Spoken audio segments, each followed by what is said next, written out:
Thank you.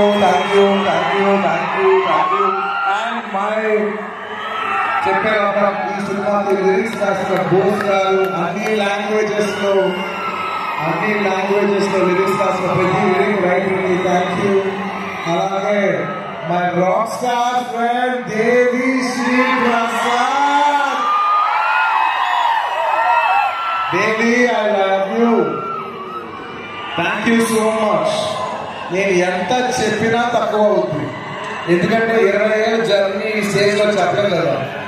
Thank you baby. Thank you for all your love, all your songs. Above all songs అందరిస్తారు baby, కానీ నీ songs నువ్వు నాకు ఇచ్చేటప్పుడు love తో పాటు ఉంటుంది, ఒక ఎక్స్ట్రా లవ్ తో వస్తుంది. సో ఆ లవ్ కి thank you my baby, thank you. And ఇంకా నా ఆర్టిస్ట్ గురించి చెప్పాలి.